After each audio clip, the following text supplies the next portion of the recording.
Oi, eu mesmo, né? Até porque a ideia de gravar esse vídeo e colocar coisas nesse canal que vocês estão vendo aqui é a ideia de que eu quero catalogar o que eu vou jogar ao decorrer do ano. Tipo um backlog, aquele site onde você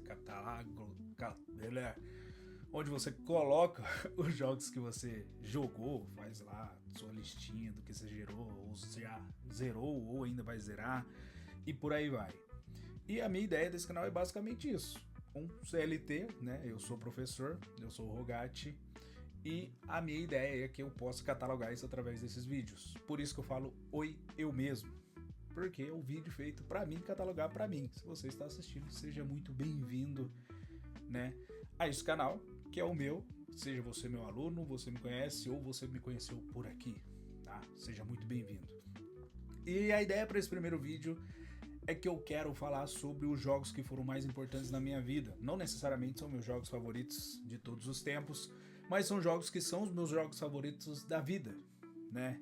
Da vida não. São jogos que fizeram fizeram eu gostar daquilo que eu gosto hoje, que é muito de videogame, anime, por aí vai, tá? Então eu quero começar falando primeiramente, eu tô com a minha colinha aqui, tá? Então às vezes eu vou desviar o olhar. Mas primeiramente é Super Bomberman 3, tá? Lá do Super Nintendo, um joguinho mais antigo aí. E por que eu tenho esse sentimento tão nostálgico com esse jogo? Você pode olhar aí que é uns carinhas que estão soltando. A gente, quando eu era pequeno, falava que eles faziam cocô, cagavam bomba e depois explodiam. Porque esse era um jogo que eu jogava muito com o meu irmão. No Super Nintendo que a gente jogava muito até o modo história, que dava pra jogar de dois. E o que me marcou muito foi o fato de que você tinha montarias, eram uns coelhinhos, você montava neles, e aí eles tinham habilidades diferentes, pulavam ou chutavam bomba e por aí vai. Então, pelo fato de eu carregar isso junto com meu irmão, jogar isso, e um fato curioso, não tinha save, logicamente, e aí quando passava de fase ou para você salvar tinha os passwords. Não lembro se era no 2 ou no 3. Joguei muito Bomberman, vários. E aí não tinha, às vezes não tinha papel rápido, aí eu marcava na porta. Pegava um garfo, alguma coisa e marcava o password na porta. Então a porta de casa tem lá uns detalhes, uns talhados que foi o pequeno Rogatti que fez lá para não perder a fase. O segundo jogo que traz muito essa ideia da minha infância, né? Ali infância ainda, é o Tekken of Fighters 97, né? Esse jogo aí, eu sou de uma cidade que ela tem 3 mil habitantes, na época devia ter 2,5, então uma cidade muito pequena. E esse jogo começou a vir nos bares, né? Através do fliperama e, cara, era uma febre. Você chegava, tinha 70 mil crianças num bar, onde tinha galerinha jogando baralho lá no fundo, o cheiro de cigarro, o pessoal mais velho jogando sinuca também, e o pessoal ali nas máquinas de fliperama. Tanto tinha o 97, o 98 e tinha o Street Fighter Alpha, mas o Tekken of Fighters era absurdo. E me lembro até hoje do pessoal fazendo os códigos para desbloquear o Yori possuído e toda a galera que você fazia os códigos desbloqueava lá. E o cara que sabia fazer isso, o cara é um absurdo. Nossa, mas quer dizer que você é bom em jogo de luta? Não, sou horrível. Eu gosto de jogar, mas não quer dizer que eu sou bom. Mas esse é um jogo que ele me lembra muito essa ideia de a galera se reunir tudo no fliperama, o pessoal ir muito nesses bares, né? Você fala, putz, bar é lugar de criança, mas pô, acontecia.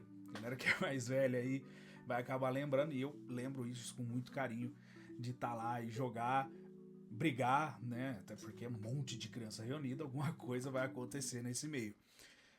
E aqui eu coloquei 2 jogos, que acho que são 2 momentos que se combinam muito, e são 2 jogos que eu joguei muito com amigos, tá?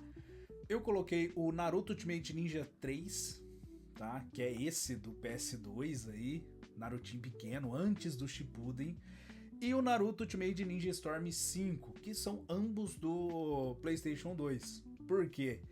São ambos jogos que eu joguei muito com amigos, né?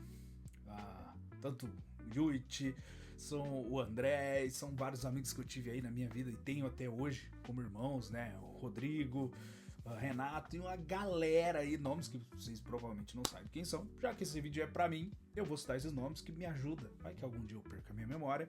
Estão ali. E esse jogo, cara, eu era muito bom, pelo menos eu acho, né?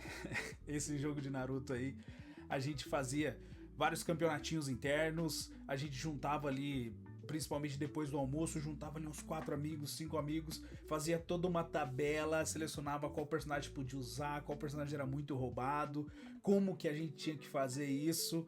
E cara, era uma aventura legal e a gente fazia isso todo dia. Não parecia que não cansava. Juntava todo mundo ali, fazia. E cara, esse jogo é incrível. Principalmente o 3. O 3 a gente tinha um código que você desbloqueava todos os personagens. Então, como um dos meus amigos não tinha memory card, a gente desbloqueava sempre. Não tinha como zerar pra desbloquear todo mundo. Então a gente fazia o código e depois que descobriu o código, putz, aí a gente jogou mais ainda esse jogo. E eu coloquei os dois no mesmo espaço porque coincidem da mesma ideia. Mas a gente juntar e fazer, né, essa brincadeira dos campeonatos e jogar junto, cara, e era muito divertido. E eu lembro disso, me traz aquele quente no coração dos amigos se reunirem e isso ficar incrivelmente muito legal. E horas jogando aquele jogo que não tinha fim, era todo dia, cara. Pós-colégio, final de semana, acordar cedo nas férias e por aí vai.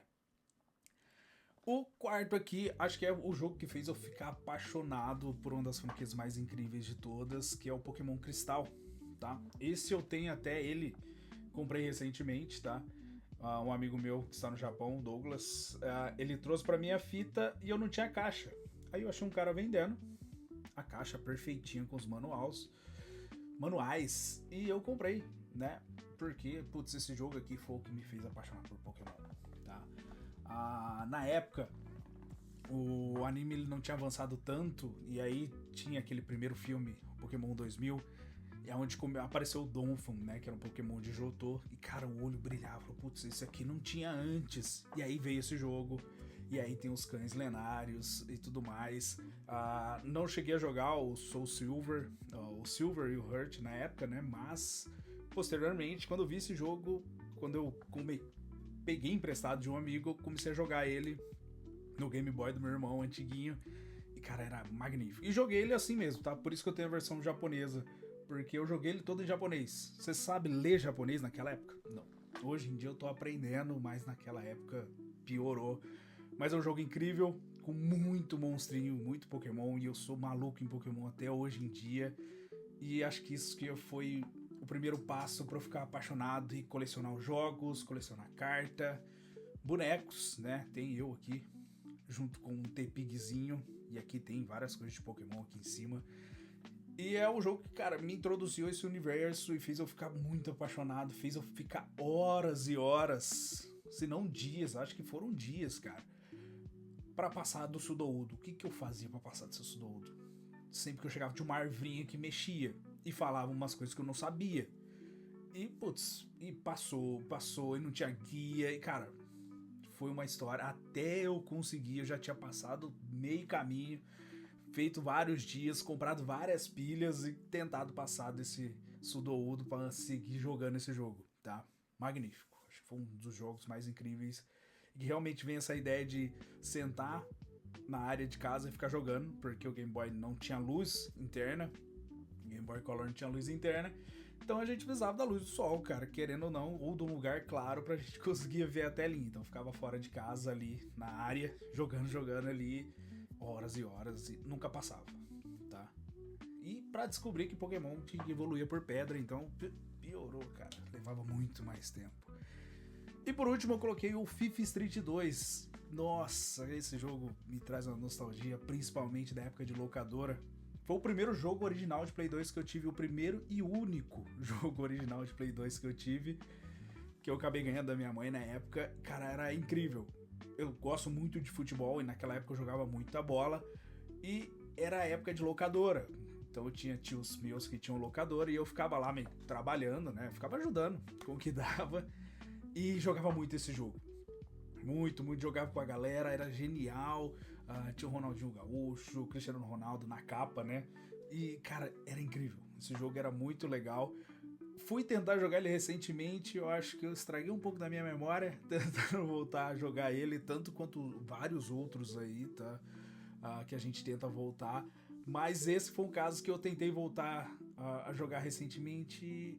Me veio a nostalgia muito boa, mas não veio, nossa, que jogo incrível que eu via naquela época, igual muita coisa que eu joguei quando era pequeno. E hoje em dia não é mais aquilo, tá? Então se você já tá mais velho aí também, dá uma evitada, tem a regrinha aí que a galera fala de não voltar a jogar algo que...